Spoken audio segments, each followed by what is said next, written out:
Hey everybody, and welcome to another episode of nftwins. Today we have a special guest, Sachimo, a little dog, or a pet dog, or a lap dog. It's a big leopard. He looks at me like, kill me now, please. This guy is just everything for food. He's enjoying the little petting. I doubt it. I think he's just hungry. I'm gonna call Greenpeace. All right, Mark, the topic of today is AI is making everybody a founder, and that's a problem. This is going to be our headline as well as the statement. Well, okay. There's a lot to unpack here. So that is true. With AI, it's going to be it has become much easier to start a business for a few things. Look, with AI, especially vibe coding, you can implement tools such as Stripe, which is basically a payment processor, and Shopify into your website. They're much easier. So somehow, for e-commerce, Shopify. For other websites, you just need Stripe. So for example, if you have a SaaS product, you can just build it with AI and then use also AI to implement Stripe. Then you also can obviously charge users. So yes, that is making it much easier, but this is just the product side, right? There's a few things, there's a few angles on this, right? Because you're creating products as well as you need to do distribution. Okay. You do accounting. I have a controversial point there because you said it's easier to build a business with AI. It makes everybody's becoming founder. It's easier to build a product. Exactly. So my point is right now, I want to take out, it's like, yes, enables more people to become founders, but doesn't make it to build a viable business. Because in anything is like with AI, creating a business becomes so much easier. But at the same time, this makes distribution so much more important and harder at the same time. And also another thing that I feel like that, because everybody's like, oh yeah, I vibe coded my site, that a lot of we will see a lot of more, let's say, junk websites compared to what you normally have. Because normally you have an idea, you build it. If you're not a developer, it's very hard to develop. If you're now with vibe coding, you can create, the internet will be so much more noisy because so many new websites are being built or products that potentially might not be needed if you don't know what the people need. Well, regardless if people need it or not, right? Because there's such a massive variety of it and the noise is becoming bigger, you have to cut through the noise. So that makes distribution, again, king. But distribution is king, my boy. Exactly. So also, look, you were talking about distribution. Let's say you even have figured out how to distribute it. You have users, but it's still business. You still have to run a P&L. You still have to do accounting. There's a lot of things that you have to take care of that people don't consider. There's things that are important and that you can get fucked from these kind of things. All right, Mark. Let's run through how actually with AI, how much easier it become by just going through the steps. So for example, you said already with AI, you can go vibe coding. So you built your product. Now you have to implement Stripe for payment. So you already have, let's say you have a website. Okay, for Stripe for payment, then the question is, are you going to do it over your personal account or are you going to create a company? You can also use Stripe Atlas to build create a company in the US. It's very easy, costs $500. Takes you 3 days, I think, and that's it. And then you have a company now, you have a product. Let's say you have an Instagram account that goes viral. So you have some form of distribution, or you have running ads, because running ads on Meta nowadays is super easy. Now you have running ads. Right now, you literally just say, Jesus, take the wheel, Meta, take the wheel. You just upload a reel. So for example, if you want to run any product, you can just use HookTalk, our platform. So if you create a product, then just take a picture, we create an AI ad for that, and then you just put it on Meta and just keep running it. And actually, they will find Satchel, come on there. No, now he doesn't want to. Okay, I'm turning towards the camera now. So I think he wants to be in the camera. Look, Satchel, look at this. All right, so in general, what I think is really, really important, that Meta and everybody else makes it so much easier to basically go live with your product as well as to run ads. But at the same time, this makes the CPM so much more expensive right now. I think the CPM is cost per mil. So basically per mil impressions. I think we're 20, 25, up to 40 euros, which is a lot. It's so much. Okay. So now we have the distribution. We said we are running meta ads. That might be more expensive. So We already talked about in previous episodes that the cost of acquisition, customer acquisition costs are like CAC is increasing. CPMs, same shit. Cost per mil is even a step before that. Now you got the distribution, you got a customer, they pay for it. Then the money comes into your bank account. You have to pay taxes on that. You have to do accounting. You have to pay other bills. All these kind of things that people at starting off as a business don't consider. Especially that means it's running well, that you found already customers. That brings me to the point that I believe we're going to see much more first-time founders, but at the same time, proportionally, way less second-time founders. Because in the end, it's once you build your product once, it's like you build it, but like the thing is, nothing works on the first try. Why would they? I think there'll be proportion. There will be more second-time founders now. No, I think less, because in the end, it's like you have way more people who just come into it and just want to try it because they never were able before, etc. They were before never able to build something, right? So they're just like tourists, basically. They just want to build something. They do it to be founders, so basically about their identity. Okay, such more. Up. This guy did not want that. He's hungry. All right. So my point is why I believe that that basically more people will creating a company for the founder identity. So they say I build my own stuff, but at the same time, because building a startup is not easy and it takes way much time than people assume. So for example, you always underestimate what you can, or overestimate what you can do in a month and underestimate what you can do in a year or 5 years. So the same with like building a company. Well, I disagree. Not that with what you underestimate and overestimate. My point is, I think there's going to be proportionate more second-time founders, because there's also people who know how to run a business but don't have the technical expertise to do that, which enables them, which is going to make them more successful. But the thing is, if you have absolutely zero skills, not even running a business, then doing it, you're going to have, you build an AI product, but that's about it. But this AI, what it is doing, it's not teaching people who know how to build a product to run a business, but teaching, enabling people who know how to run a business to have also a nice product. So that's why I think there's going to be much more successful second-time founders or people in that direction. More successful? I would 100% agree. Also, it's just going to be more second-time founders, I think, if you think of that way. This is, for me, the logic. But irregardless, I think there's going to be... Overall, I agree. I think the proportion of successful founders is going to go down because just the influx of new founders is going to be so much higher. Yeah. Because the barriers to entry are just so dramatically low. It's super cheap nowadays. I don't know. You can even build a website if you are a student. You have student discount on Lovable. You get a 50% discount, I think. Also, just with the free credits, you have 5 prompts each day.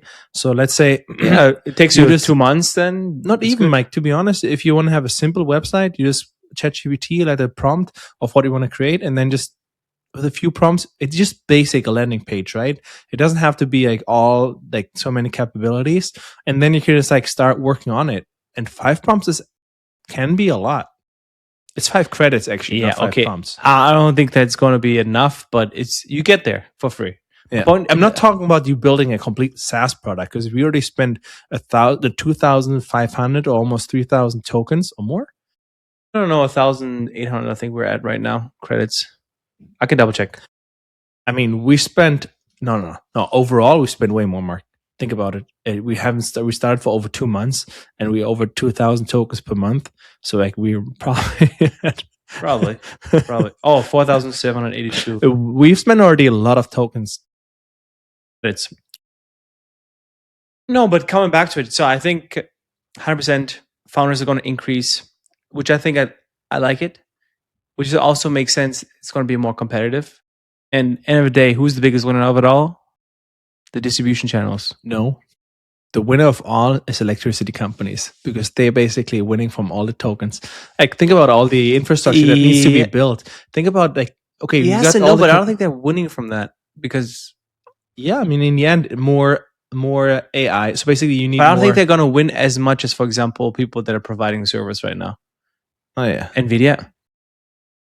Yeah, but overall, they're quadrupling their business. I mean, don't get me wrong. Everyone can win from this. You just have to be open-minded and fucking go for it. But coming back to it, why do we think not everyone should be doing this?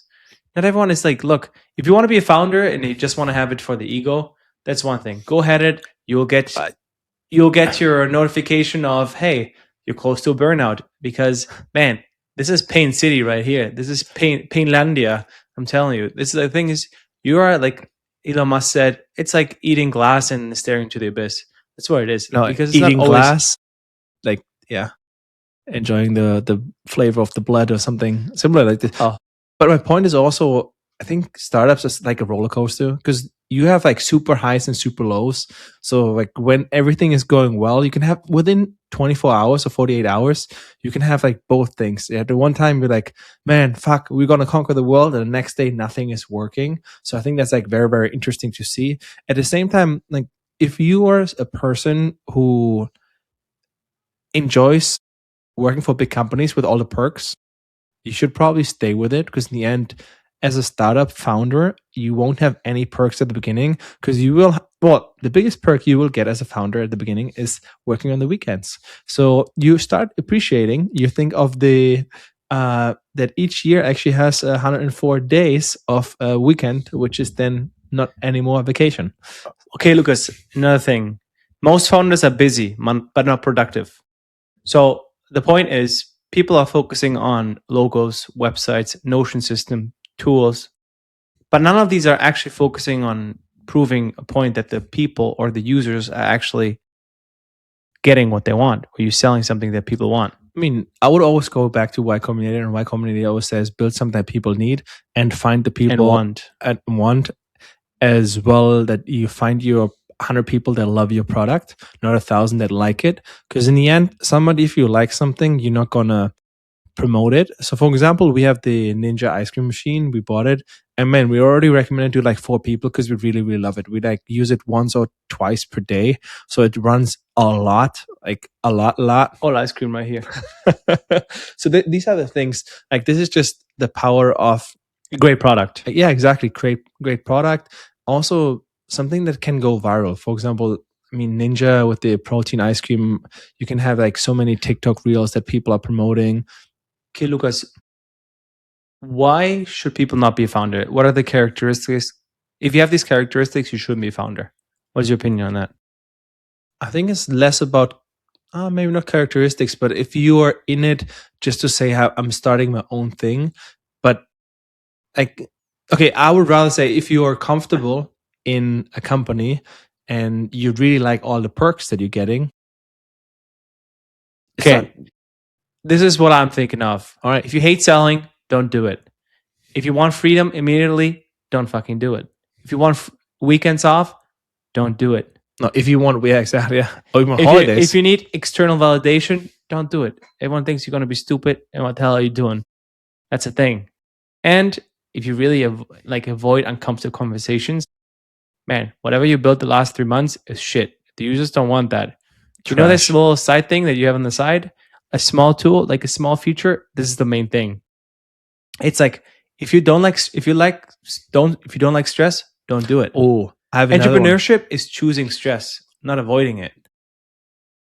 I have another one. If you're unable to accept feedback, you shouldn't be a founder either. Because the thing is, like, if you're a founder, let me rephrase it. If you're a founder, you build a product, it's going to be your baby.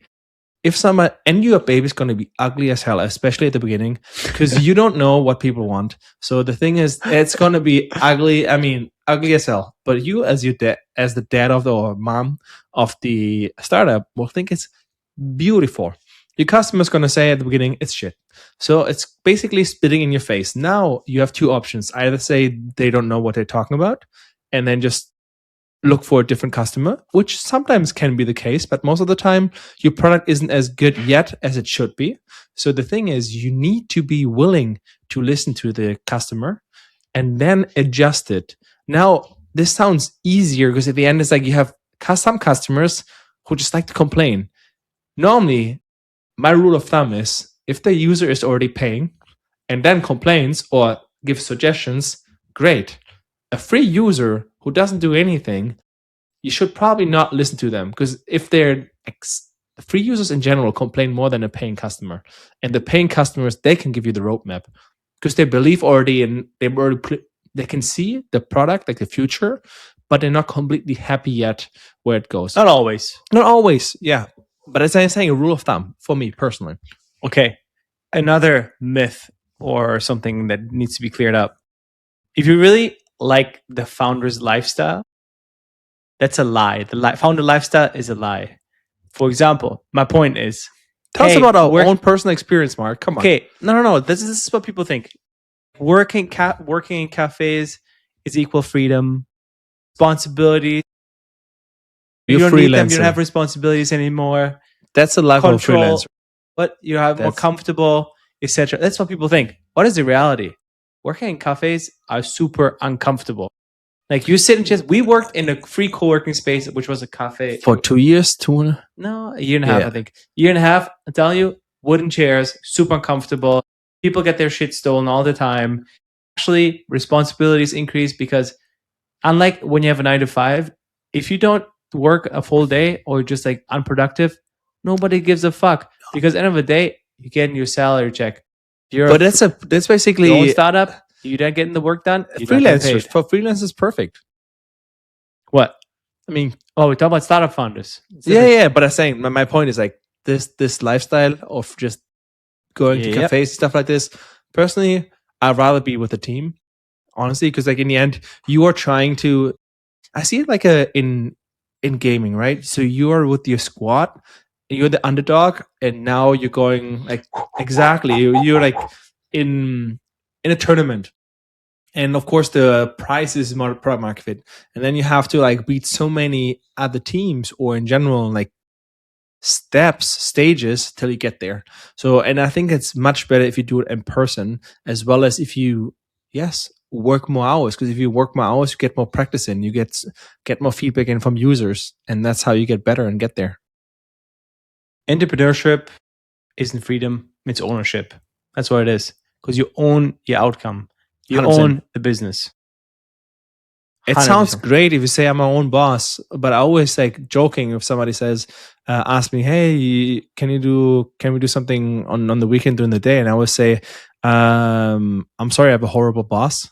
He always makes me work on weekends, because in the end, it's you want to progress, or you should be progressing, because as a startup, as a founder, you normally feel like you're not there yet, or you're not at the point you want to be with the startup. So you always keep pushing. At least that's in our stage right now. Maybe if you're already in a growth startup and have already like 50 employees, 100 might be different. But especially if you're bootstrapping, hell yeah.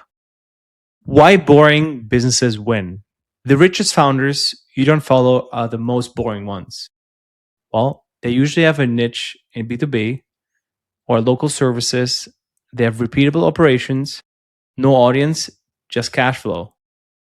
They got rich by being boring consistently. I mean, look at this. We have friends who are doing in home healthcare, and these companies are worth a lot of money. Like they're making millions in EBITDA. Yeah.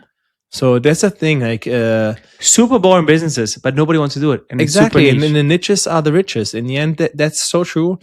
That's a thing. Like Mark and I always build startups which are normally customer facing, as well as the hot. So B2C, Lucas trying to say.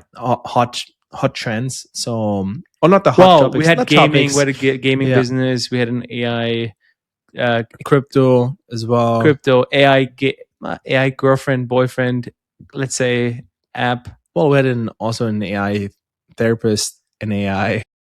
Yeah, all these kind of things. But I'm saying the ones that actually generate revenue. My point is, these are not boring business in the case. Means they sound very attractive. Well, there are a lot of companies that there are a lot of companies. They're not boring. They're not boring. Exactly, they're not boring, and that's also a cool thing, because it's easier to find motivated employees, as well as just like stay motivated yourself, because you use the product yourself, or might be using the product yourself.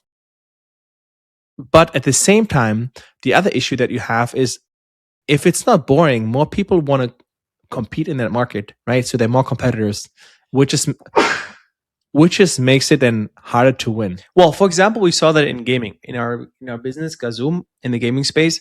Man, people that work in gaming, they basically get paid sometimes minimum wage for years, but they fucking love their shit that they do. Like, Oh, oh my god, I competing can't there. believe I get to work in a gaming company in this space, and they get paid shit, and they're fucking so passionate.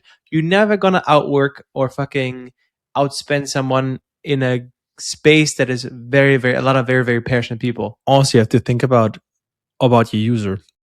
You want a user who has the money. Like if you're targeting teenagers, man, they don't have any money to spend. If you're targeting mothers or like say 40 plus, those people have a lot of for example, gay men, so much exposable income. Man, it's like it's crazy.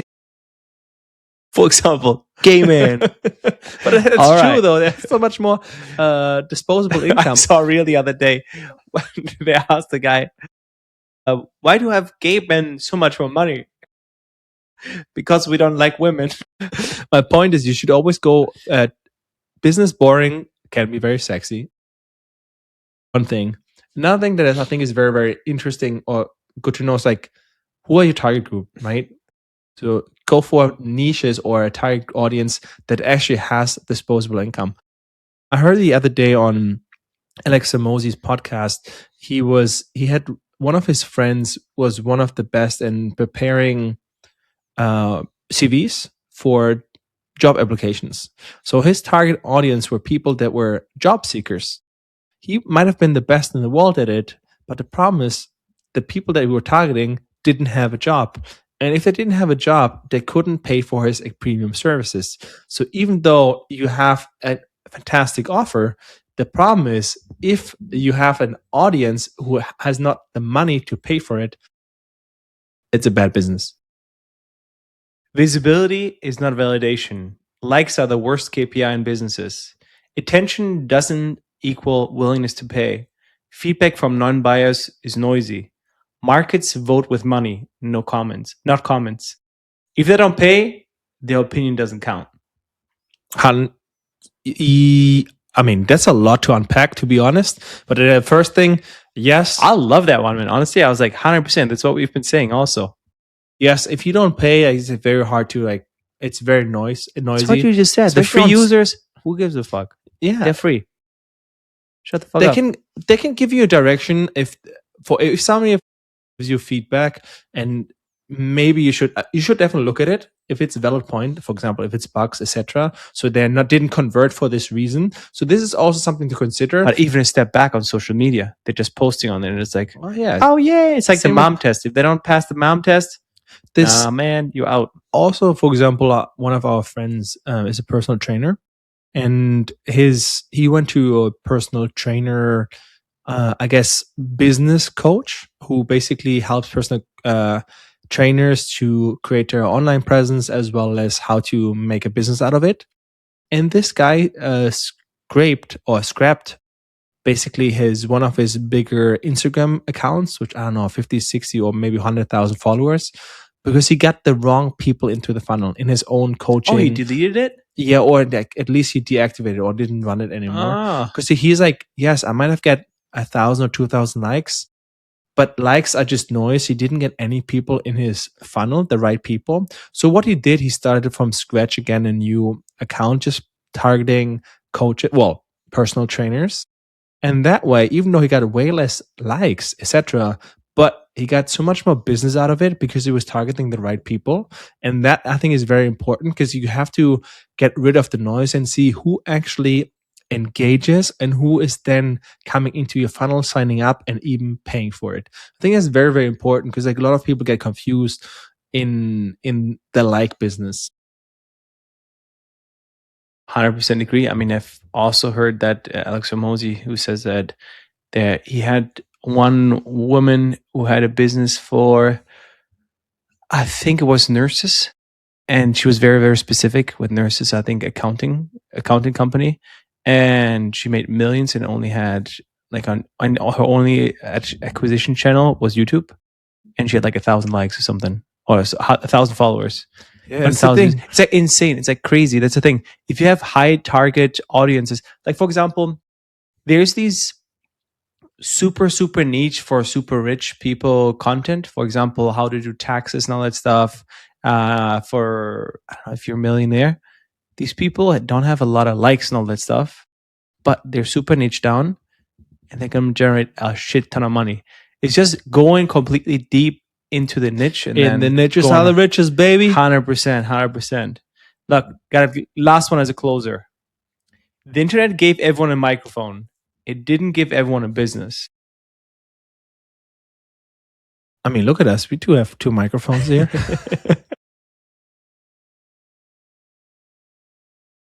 Exactly. So what Lucas is saying is, guys, let's fucking get going. So that's the thing. What is it always says? What talk is cheap, action is golden, or something like this. My point is, it's very important to. I think it was it also Alex Amos who said no. Somebody else who said talking about a thing is not doing your thing. Telling your friends about it is not doing your thing. Telling your mom is not doing a thing. Writing about a thing is not doing a thing. Thinking about a thing is not doing a thing. The only thing that is doing your thing is actually doing your thing. So that point is, yes, you can have a whiteboard session, which I really love.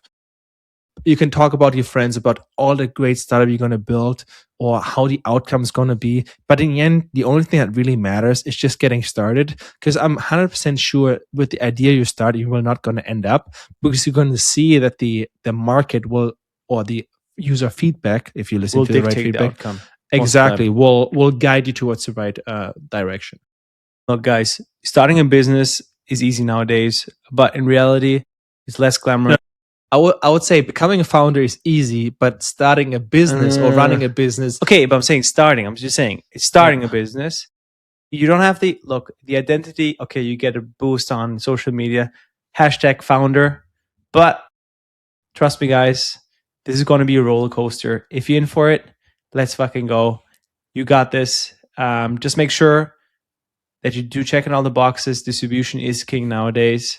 And, just listen to paying customers or people that seem to be invested into it. Not someone who's just on social media. Okay, I liked it, but didn't even download your app. Or fuck you, asshole. Your content is shit. Like, look, you didn't even fucking download the app or whatever it is. Agree. All right, guys. Catch you next one. Peace. Cheers.